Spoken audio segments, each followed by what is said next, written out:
first skill is vision.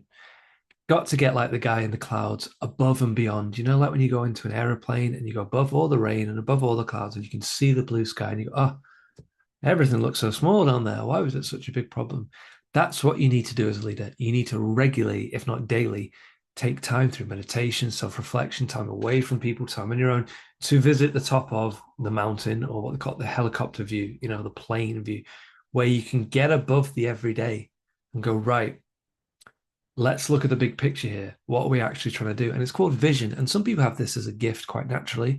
And some people don't see, you know, what they call the wood for the trees. They can't see the big picture, but you can help them with this. I've trained a lot of people on this. So it's not a gift you've either got or you haven't. So if you're sat there going, this doesn't come very naturally to me, I'm more of like a detail orientated person, you can be trained to see the big picture and vice versa. So let's look at vision. To look at something is one thing. To have vision is to see beyond it.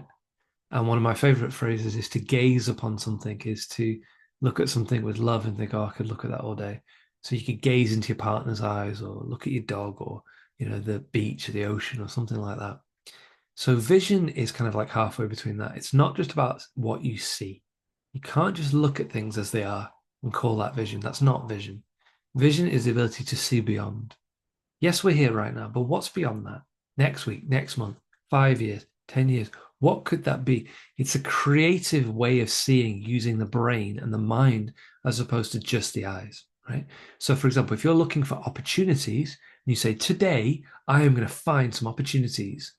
You've got the reticular activating system, hard to say, the RAS, part of your brain that's here going, opportunities, opportunities. And that's visionary. So, because you're looking for something, you are then going beyond and thinking that can mean that, I could do that, I could do that. Conversely, if you're looking for reasons to complain, you're looking and you will find them in your vision. So vision is very powerful. So how do you actually cultivate it? Well, let's use a practical example. You can see me drinking my water, yeah, from my little mug or my little glass. To look upon this thing is to say, well, it's just a container. What's it? What's in it? Water. To use vision is to say, well, why are we doing this? Let's keep your mouth lubricant and be able to talk. Yeah, but why else? Water keeps you alive. Why else? That's vision. You look beyond the current and the present. Another way to think of this, and I love this, you could write this down, is to have eyesight and mind sight. So eyesight is what you see. I learned this from motivational speaker Les Brown. Eyesight is you see a team of underperforming people.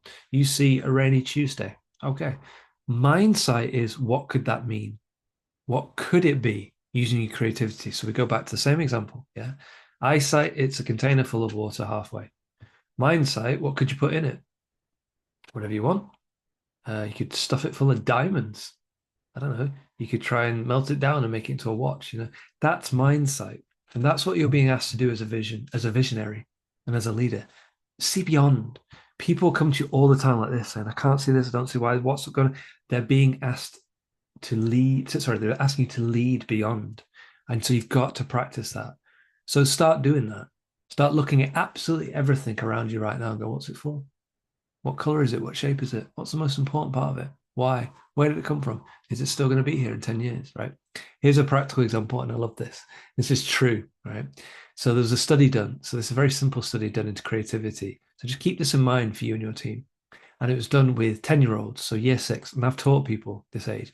And 10-year-olds are pretty capable. They can come up with a lot of things. And then the study was repeated with 4-year-olds just before they started school. So they took, I haven't got a paperclip to hand, but imagine this is a paperclip. And they took the 10-year-old and said, right, I'll give you some paper clips and you've got an hour. I want you to come up with as many uses as you can for that paperclip. All right. So something boring, not particularly interesting, an analog, non-digital device. The children on average came up with about 20 different uses just for that paperclip, right? They demonstrated vision, creativity. They saw this could mean whatever I think. And they had lots of different ways, very practical, very creative, very impressive. But that was only half the study. They were really trying to test the 4-year-olds. Now, the 4 years have not been to school, okay, the pre-reception, and they gave them the same thing. Now, obviously, they can't write their answers, so they either said their answers or drew their answers, however they wanted to express it. They said, right, you've got this paper clip, right? You've got an hour. Come up with as many different ways you can use this.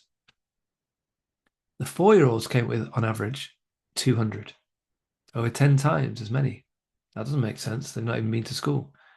But yet the objective was to come up with uses for it. I didn't say they had to be realistic or time bound.